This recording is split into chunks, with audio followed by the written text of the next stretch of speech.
Assalamualaikum warahmatullahi wabarakatuh.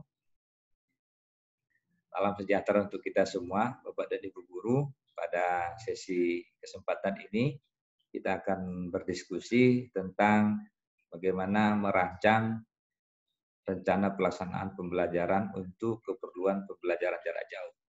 Pada sesi ini nanti, saya juga akan menampilkan beberapa konsep dan contoh, dan juga nanti ada ice breaking yang coba tampilkan pada kita semua. Bapak Ibu, penting bagi kita untuk memahami tentang RPP ini. Oleh karena itu, materi ini nanti akan saya urai kepada kita Bapak Ibu. Nah, merancang rencana pelaksanaan pembelajaran daring.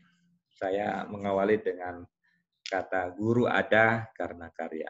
Pembelajaran jarak jauh ini sesungguhnya harus menampilkan karya-karya guru yang membuat anak memang terdorong untuk belajar. Nah, kemudian perlu saya sampaikan kepada kita bahwa kita bukan mencari siapa guru yang terbaik dalam pembelajaran jarak jauh ini, tapi kita berusahalah untuk melakukan yang terbaik. Karena itu pesan moral kepada kita dalam pembelajaran jarak jauh ini. Bapak dan Ibu, apa yang menjadi dasar atau legalitas formal pembelajaran jarak jauh yang kita lakukan, di mana siswa itu belajar dari rumah. Dasarnya ini sebenarnya ada surat edaran yang ada di sini, surat edaran nomor 4, saya kira bisa Bapak Ibu baca. Nomor 2 juga ini ada, silakan Bapak Ibu baca. Nah, kemudian yang ketiga ini dasar yang menjadi penting saya mengulas topik ini, surat edaran Mendikbud nomor 19 tahun 2019 tentang penyederhanaan RPP. Saya ingin sampaikan kepada kita bahwa secara teknis RPP daring tidak ada, tapi RPP tatap muka itu bisa kita gunakan untuk daring dengan menggunakan konstruksi-konstruksi kalimat. Bapak Ibu, sebelum kita membahas RPP itu, penting bagi kita untuk memahami bagaimana pembelajaran aktif itu. Ada 5 unsur yang harus betul-betul dipahami seorang guru untuk melaksanakan pembelajaran jauh ini. Yang pertama adalah pembelajaran jarak jauh itu harus berpusat pada siswa. Artinya apa? Kita harus lebih banyak memberi anak mengalami daripada kita menjelaskan. Nah, kenapa? Karena memang pembelajaran jauh itu adalah bagaimana anak belajar. Nah, berpusat pada siswa itu sangat ditentukan oleh lembar kerja yang kita sajikan. Seperti pada pertemuan sebelumnya kita sudah membahas tentang bagaimana lembar kerja berbasis daring itu. Nah, yang kedua, pembelajaran aktif itu adalah interaksi siswa dengan guru. Bagaimana interaksi siswa dengan guru dalam pembelajaran jarak jauh secara daring ini? Bapak Ibu bisa melalui video, bisa melalui tulisan di Google Classroom atau di WA. Yang pasti interaksi itu adalah ada rangsangan berupa bahan ajar yang kita sajikan dan ada tagihan berupa lembar kerja yang kita desain. Ini bentuk interaksinya. Kalau ini tidak ada, maka tidak akan terjadi interaksi. Ada bahan, ada tagihan berupa kegiatan yang didesain di dalam lembar kerja. Kemudian ada umpan balik, Bapak Ibu. Nah, belajar itu sangat ditentukan bagaimana guru mengumpan balik sebagai sebuah apresiasi kepada siswa. Umpan balik itu kalau ada tagihan yang dikerjakan siswa, kita bisa umpan balik dengan memberikan apresiasi, misalnya bagus, terima kasih. Nah, secara kualitas kita bisa membuat sangat bagus sepertinya. Secara kuantitas kita dalam bentuk angka 10 sampai 100. Tapi kita lebih menggunakan bagaimana anak-anak itu dalam bentuk kualitas bekerja dalam pembelajaran ini. Umpan balik seperti itu Bapak Ibu. Yang jelas tidak boleh tidak ada umpan balik. Kemudian guru sebagai fasilitator. Nah, Bapak Ibu, bagaimana kita guru sebagai fasilitator? Guru sebagai fasilitator itu kita memang menyajikan video yang isinya adalah konten materi dan pada akhirnya nanti ada LKPD lembar kerja peserta didik yang menjadi siswa mengalami untuk belajar dari materi yang diterjemahkan itu. Nah, pada saat kita sebagai fasilitator, di sini kita memang menyiapkan materinya bagaimana, kemudian tingkat kemenarikannya, menyuruh siswa atau menyampaikan pada siswa apa saja yang harus dipersiapkan. Karena kita tidak langsung pada tatap muka, maka bisa berupa video kalau misalnya praktekkan, bisa berupa pembacaan puisi kalau memang ada pembacaan puisi, atau bisa praktek menggunakan atletik kalau memang harus dipraktekkan. Nah, seperti itu. Nah, yang kelima yang harus dipahami dalam pembelajaran aktif ini adalah bahwa pembelajaran itu harus menyenangkan. Nah, sering kita memaknai menyenangkan itu anak senang gitu. Padahal sebenarnya menyenangkan itu kalau anak banyak mengalami pembelajaran. Nah, menyenangkan di situ dia tidak merasa bahwa waktu itu lama sekali habis. Kenapa? Karena misalnya kalau video yang kita tampilkan, desainnya menarik, kemudian pas dengan tagihannya, lembar kerjanya juga merangsang dia untuk melakukan pekerjaan. Nah, oleh karena itu Bapak Ibu seperti pada gambar ini bagaimana ada yang seperti ini bisa kita buat bentuknya. Di dalam pembelajaran jarak jauh juga kita bisa buat beraneka ragam bentuk komunikasi yang buat anak senang kepada kita. Bapak Ibu, sebelum itu kita coba kenali dulu apa sih sebenarnya unsur belajar aktif itu. Yang pertama Bapak Ibu, bahwa dalam pembelajaran jarak jauh itu anak-anak itu harus mengalami, ya harus mengalami sesuai dengan apa yang diminta dalam kompetensi. Supaya anak bisa mengalami, tentu dia harus melakukan. Contoh nih misalnya di pembelajaran olahraga. Guru itu sebenarnya ingin mengajarkan tentang bagaimana start jongkok pada lari 100 meter. Nah, guru boleh membuat video, praktekkan langsung video tentang start jongkok pada lari 100 meter. Sehingga dia tonton. Lalu nanti di LKPD-nya sebutkan start apa yang digunakan dalam video itu. Kemudian lakukan. Nah, di sini proses mengalami yang dimaksud dalam unsur belajar aktif itu. Nah, yang kedua Pak Ibu, mengamati. Untuk membuat siswa mengalami, selain melakukan, mereka juga bisa kita buat untuk mengamati. Saya ingin sampaikan kepada kita bahwa untuk mengamati itu bukan harus dengan mata. Bisa dengan penciuman, bisa dengan pendengaran, bisa dengan peraba atau perasa. Nah, dalam pembelajaran jarak jauh ini seperti apa? Nah, kalau kita ingin membuat mereka mengamati, misalnya seperti pada gambar ini, ada pelajaran IPA misalnya. Nah, kita memperkenalkan daun, kemudian batang, ranting, suruh saja anak mengamati daun yang ada di atau pohon di sekitar rumahnya. Nah, itu bisa langsung. Atau bisa Bapak Ibu membuat video tentang pohon yang bisa Bapak tunjukkan seperti itu. Ini yang disebut namanya terus mengalami. Nah, saya ulangi sekali lagi, untuk membuat siswa mengalami, Bapak Ibu harus membuat mereka melakukan, membuat mereka mengamati. Saya ulangi, mengingat, mengamati itu bukan hanya pada mata, bisa pendengaran, penciuman, perasa, dan praktek atau melakukan sesuatu. Bapak Ibu, yang kedua, unsur dari belajar aktif itu adalah interaksi. Interaksi ini apa? Proses di mana dua orang atau lebih berkomunikasi atau bereaksi satu sama lain memperbincangkan apa yang dipelajari. Seringkali terjadi antara guru dan murid itu tidak memperbincangkan materi tapi memperbincangkan masa lalu guru, memperbincangkan perilaku anak. Boleh sih kita buat itu, tapi itu sebagai bagian dari proses pernak-pernik, tapi intinya harus kita sampaikan materi itu juga. Bapak Ibu, interaksi dalam PJJ ini seperti apa? Interaksinya bisa melalui video, bisa melalui tagihan, bisa melalui teks yang disampaikan, dan ini penting kita buat.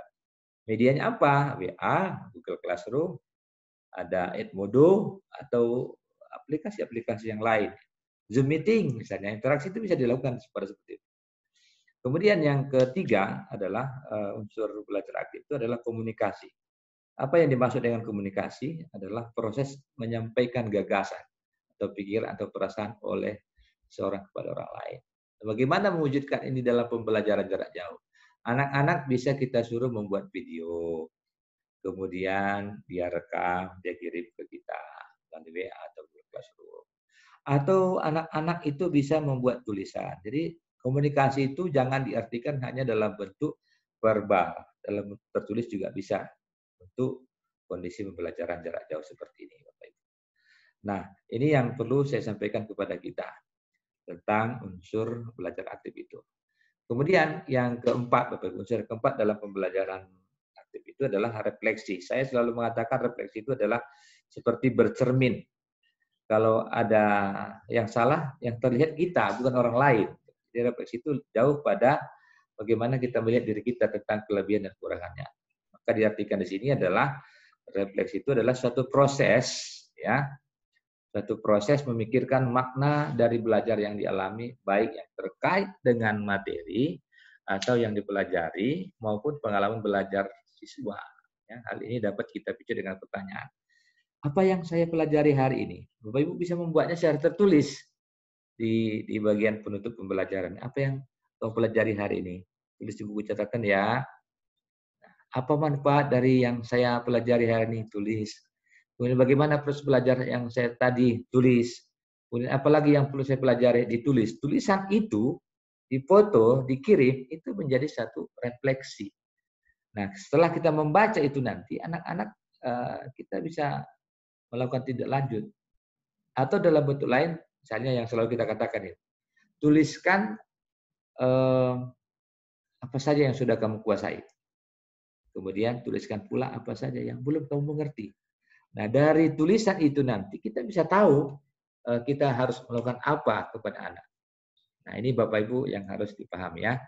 Oleh karena itu saya selalu mengatakan bahwa konsep pembelajaran aktif itu namanya mikir. M-nya adalah mengalami, kemudian I-nya interaksi, kemudian Q-nya komunikasi, kemudian R-nya refleksi, Bapak Ibu. Nah, saya kira ini penting kepada kita. Sebelum kita membahas ini, Bapak Ibu, komponen utama yang menjadi topik kita hari ini, kita ice breaking dulu. Saya akan tampilkan sebuah video kepada kita untuk sekedar merefresh materi ini kepada kita semua. Bapak Ibu, kita akan menonton satu tayangan nyanyilah untuk kita bisa lebih senang, Bapak Ibu. Ya, saya akan putarkan video ini, mudah-mudahan bisa bermanfaat kepada kita. Mari kita saksikan, Bapak Ibu.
Oke, Bapak Ibu, kita akan lanjutkan bagaimana materi yang tadi setelah breaking kita sampaikan tadi. Nah, Bapak Ibu, ini menjadi topik utama kita hari ini, yakni bagaimana desain RPP itu untuk pembelajaran jarak jauh. Nah, ada 3 komponen utama yang harus kita buat. Ini sesuai dengan edaran Mendikbud nomor 19 2019 tentang penyelenggaraan RPP. Yang pertama adalah tujuan pembelajaran, langkah-langkah kegiatan pembelajaran, penilaian. Nah, apakah cukup ini saja? tentu komponen lain perlu kita tambahkan lah. Misalnya identitas itu sekolah, titik 2, mata pelajaran, titik 2, kelas, titik 2, kompetensi dasar, titik 2, baru lanjut misalnya. Tujuan pembelajaran, langkah-langkah. Saya kira ini penting bagi kita untuk ngomongnya Bapak Ibu. Nah, Bapak Ibu, saya akan menjelaskan satu persatu komponen ini supaya nanti bisa kita mengetahuinya ya untuk lebih paham. Jadi yang pertama adalah tujuan pembelajaran. Di dalam tujuan pembelajaran ini kita perlu mendesain ya apa yang disebut namanya harus ada A, B, C, D. Nah, A-nya adalah audiens atau peserta didik. B-nya behavior atau perilaku. Kalau kemudian C-nya condition, kondisi atau materi. Degree itu derajat atau kriteria. Secara rinci kita sebutkan seperti ini. Audien itu adalah peserta didik yang mengikuti proses pembelajaran. Behavior itu perilaku yang diharapkan dicapai sebagai hasil proses belajar mengajar. Behavior ini merupakan kata kerja operasional yang spesifik dan dapat diukur. Kemarin kita sudah bahas di LK ya. Kita mengembangkan kompetensi yang berpikir tingkat tinggi, analisis, evaluasi, kreasi atau produktif, imajinatif dan terbuka. Nah, kondisi ini adalah keadaan atau sesuatu yang perlu disediakan. Nah, metodenya apa? Alatnya, bahannya, materinya. Untuk apa? Untuk mencapai tingkah laku yang kita capai tadi pada behavior. Nah, degree ini boleh ada, boleh tidak. Artinya itu derajat atau standar minimal dari hasil belajar yang diharapkan atau dikuasai siswa setelah mengikuti pembelajaran. Kita lihat contohnya seperti ini, Bapak Ibu. Anda gambar ini, ada gambar dua orang ini. Setelah selesai pembelajaran, peserta didik, ini audiensnya ya, dapat berdialog, ini behaviornya. Nah, kemudian tentang buku, tentang itu materinya, tentang buku, kondisinya. Lalu degree-nya melalui diskusi berpasangan. Ini contoh tujuan pembelajaran yang bisa dibuat. Nah, kita lanjut. Berikutnya, saya akan jelaskan yang kedua adalah mengenai unsur kegiatan pembelajaran. Kegiatan pembelajaran itu apa? Merupakan proses memberi pengalaman belajar pada siswa baik secara visual, audiovisual, atau kinestetik, atau tiga-tiganya. Oleh karena itu dalam PPJ ini adalah pengalaman belajar, itu yang penting. Ya, jangan kita yang lebih banyak, tapi siswa yang lebih banyak melakukan sesuatu itu. Nah, di dalam kegiatan pembelajaran ini ada 3 unsur. Yang pertama itu adalah pendahuluan. Jadi konsep pendahuluan itu adalah merupakan proses mendorong siswa agar siap secara fisik dan mental untuk mengikuti pembelajaran jarak jauh. Nah, di tempat saya selalu katakan, saya selalu buat pendahuluan itu melalui kegiatan bina karakter. Terpisah memang, tapi saya buat di awal. Apa itu bina karakter? Ini dilaksanakan di awal sebelum aktivitas pembelajaran. Kita lihat contohnya nih. Ini saya buat contoh yang di-share di Classroom atau di WA. Misalnya gini, Assalamualaikum Ananda semua, doa Bapak menyertai kalian semua. Tetap semangat, meski kita dalam jarak yang jauh, kita bisa belajar secara daring. Sebelum kita mulai belajar hari ini, kita lakukan dulu kegiatan bina karakter. Lakukan dengan jujur dan penuh tanggung jawab ya. Allah pasti melihat apa yang kita lakukan. Nah, yang pertama, kamu mandi dulu terlebih dahulu. Kemudian berpakaian seragam sekolah lah. Kemudian sarapan pagi. Keempat, berdoa untuk belajar. Nah, untuk kegiatan literasi kita mulai dengan literasi Al-Quran bagi yang Muslim. Itu selama 15 menit membaca surat Al-Baqarah, halaman pertama. Setelah membaca, tulis 1 ayat ya, dengan artinya di buku catatan mata pelajaran agamamu. Nah, ini tagihannya Bapak Ibu. Tagihan, supaya ada pengalamannya.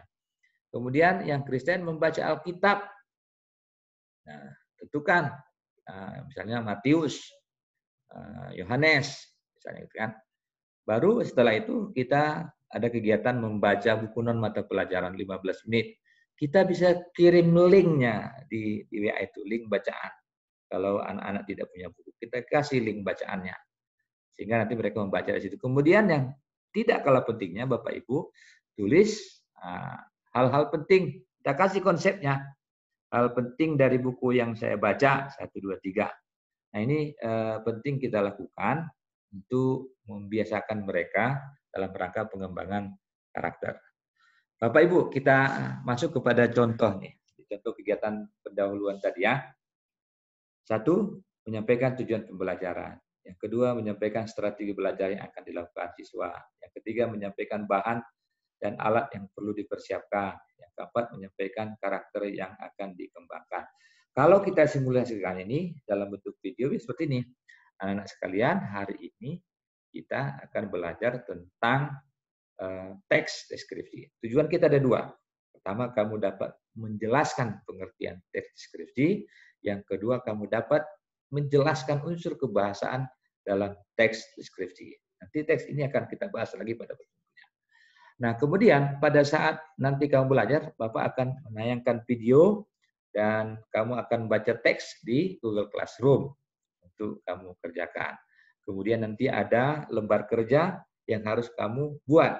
Kemudian kerjakan perintahnya di situ. Kalau ada laporan, kerjakan laporan. Nah, sebelum itu kamu juga harus menyiapkan bahan-bahannya ya. Buku teks siapkan, pulpen, kertas, ya kan. Kemudian bacaan yang tadi yang sudah Bapak kirim di link harus kamu lihat. Kenapa? Karena saya ingin melihat kamu memiliki karakter jujur, melaksanakannya dan bertanggung jawab. Nah, Bapak Ibu, ini yang penting adalah contoh ini. Nah, kita juga bisa melihat contoh berikutnya, yakni pada kegiatan inti. Nah, kegiatan inti itu sebenarnya apa? Kegiatan inti itu adalah kegiatan di mana guru memproses materi ya untuk mencapai kompetensi yang akan kita bahas. Nah, di sini secara jarak jauh Bapak Ibu boleh menyampaikan teks bacaan di Google Classroom, gambar atau keterangan, atau bisa juga video tentang materi. Tapi tolong diingat ya, jangan lebih banyak menampilkan tampak kita di hadapan anak-anak, tapi lebih banyaklah tampil seperti ini. Kalau misalnya ini, seperti ini Zoom meeting ini. Ada materi lebih banyak, gambar saya sedikit kelihatan. Nah, kemudian ada cerita. Nah, aktivitas siswa di dalam PJ itu bisa dia mandiri. Nah, bisa bekerjasama dengan anggota keluarga. Ini tergantung kepada desain yang kita buat. Kita lihat satu contoh di sini, Bapak Ibu. Nah, yang pertama, siswa membaca petunjuk kegiatan yang dilakukan siswa yang disajikan dalam PPT. Nah, PPT itu seperti ini saya sajikan bisa. Nah, bisa Bapak suruh baca. Yang kedua, siswa membaca teks materi yang akan diajarkan.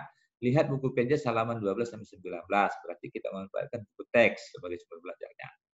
Kemudian siswa menonton video pembelajaran yang disajikan guru. Berarti guru membuat video. Saya nggak mau bikin video banyak. Boleh ambil dari YouTube. Nah, kirimkan di Google Classroom.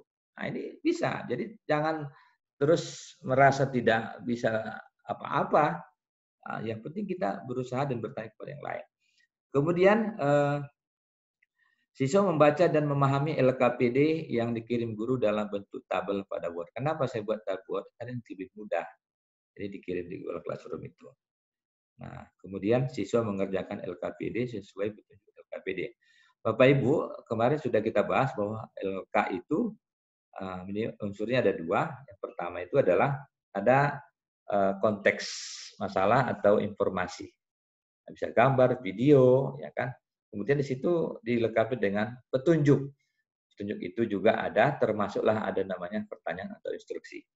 Kemudian setelah itu Bapak Ibu dapat dilakukan sendiri maupun bersama anggota keluarga. LKPD dapat dikerjakan dengan menggunakan komputer atau laptop atau ditulis tangan pada buku catatan lalu difoto. Karena anak-anak ini nggak semua punya laptop, nggak semua punya itu. Boleh tulis baru difoto. Nah, yang keenam, siswa memeriksa kembali jawaban pada LKPD sebelum mengirimkannya secara online ke WA, grup atau Google Classroom. Karena ini yang paling populer kita lakukan di kelas.